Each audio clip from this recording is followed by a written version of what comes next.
Behind me is a 1999 Honda Civic DX.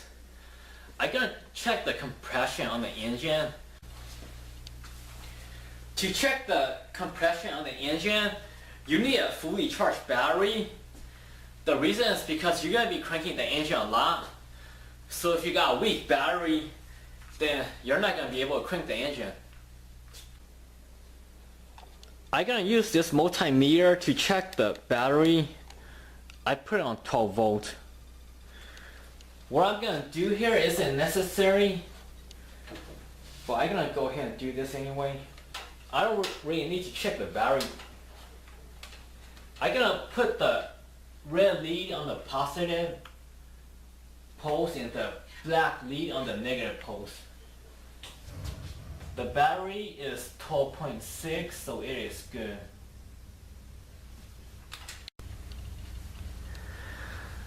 The next step, I'm gonna turn on the car.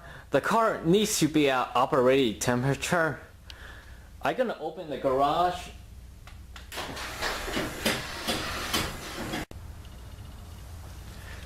I'm gonna go turn on the car.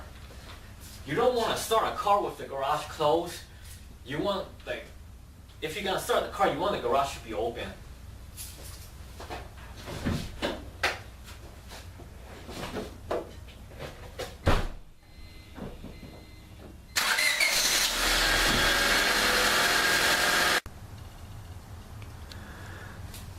I had the car turn on for about 6-7 minutes and then I turn it off.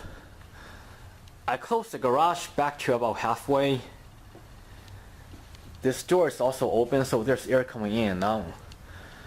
The reason you don't want to start a car in a closed garage is because you don't want to get carbon monoxide poisoning. The car produces carbon monoxide when you turn it on. I'm gonna disable the ignition by, I need to disconnect this connector.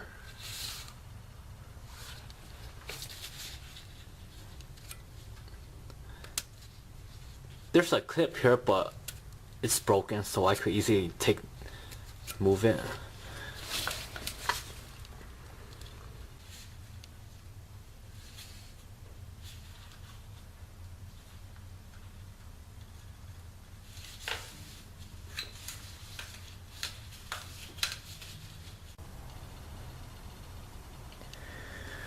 The next thing I'm gonna do is remove the fuel pump fuse. It's under here because I don't want any fuel to be going into the engine. This is the cover for the fuse. This is where the fuel pump will be located. It'll be a 15 amp.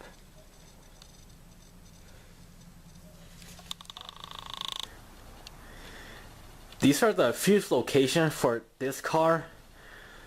If you're working on a different car, your fuse is gonna be located in a different location. I took out the 15 amp fuse.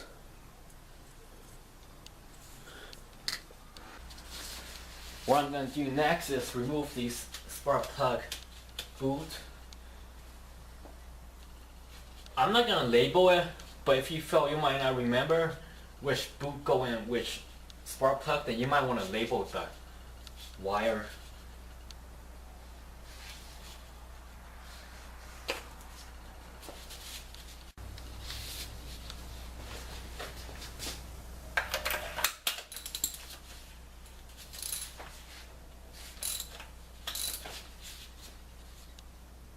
This is a magnet. I'm gonna use it to get the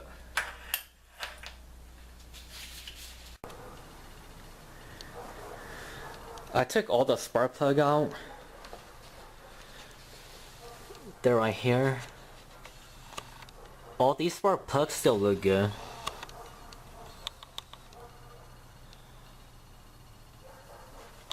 Probably be a good idea, whatever spark plug you took out, put it back in the cylinder where you got it from.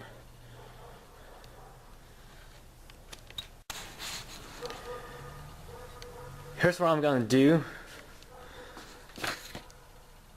I wrote a note here, cylinder 1, 2, 3, 4.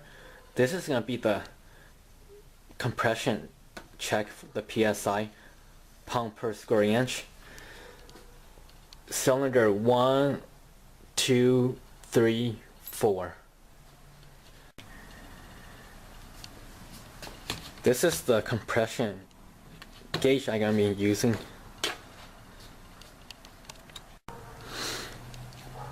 I'm gonna need the gauge and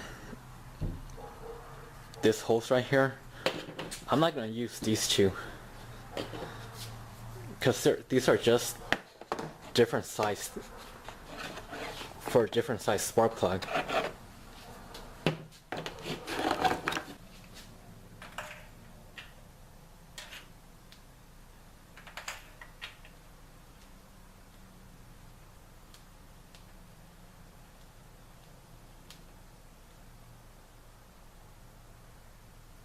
You don't want to tighten it so much, it might get stuck.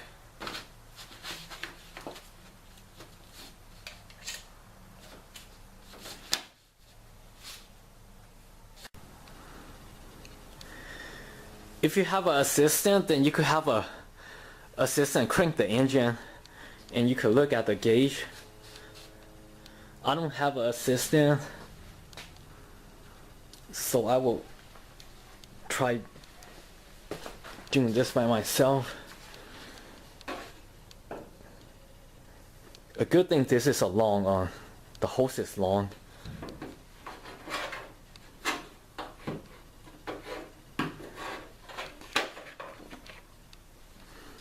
If you crank the engine for 5 seconds, then you want to crank it for 5 seconds during each test.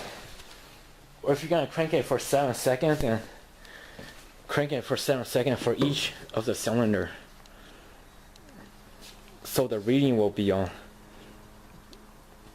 So you'll get the same amount of compression per cylinder.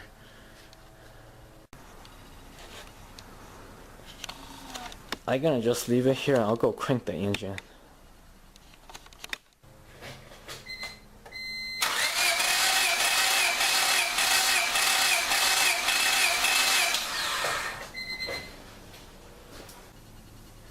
Cylinder 1, about a little over 120 psi. Before you remove the gauge from the cylinder, you gotta push this button right here to release the ear.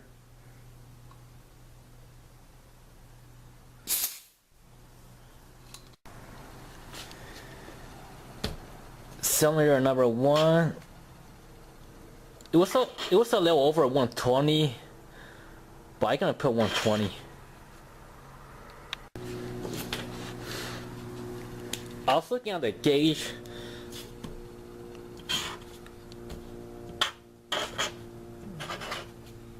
It should be 125. This is cylinder number 2.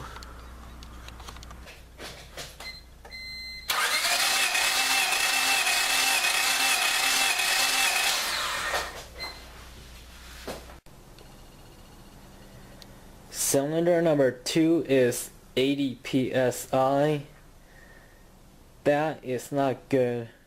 It's too low compared to the cylinder number 1.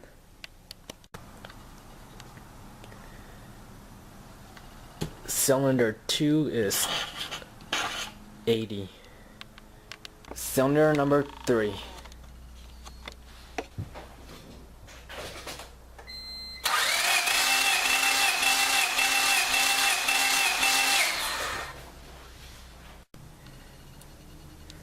Cylinder 3 is 120 psi. This time I'm gonna check cylinder number 4.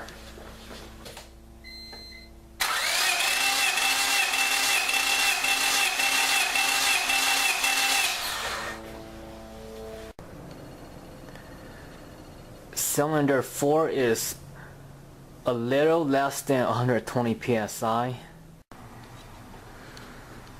I already put 120 for 3 earlier. I'm gonna just put 120 for cylinder 4, even though it's a little less than 120. Cylinder number 2 was bad. I'm gonna double check it one more time. Cylinder number 2.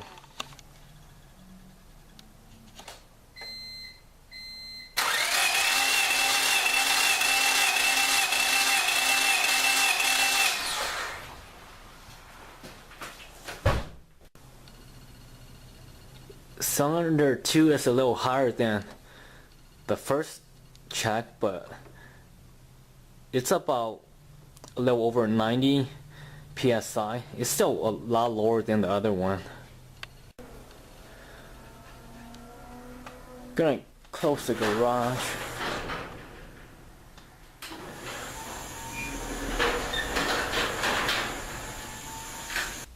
It's true, there's nothing wrong with it. It drives. I push the gas and it'll go. But if you look into cylinder number 2, the compression is low. It can't really produce compression. So to me it makes sense now. Because this car, even though I felt there's something, okay, maybe there is something wrong with it, but even though I felt there's nothing wrong with it, when I drive, I feel like the car doesn't have as much power as it should have.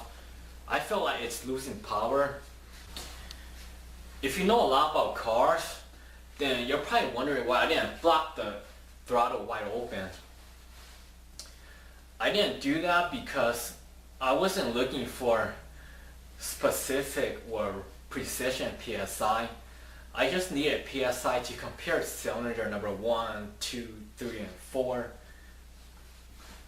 I just needed to compare the differences between the cylinder. Because if you got different gauge, you're probably not gonna get on the same PSI for every gauge that you have. If you have a gauge with a long hose and a gauge with a short hose, your PSI reading is gonna probably be different.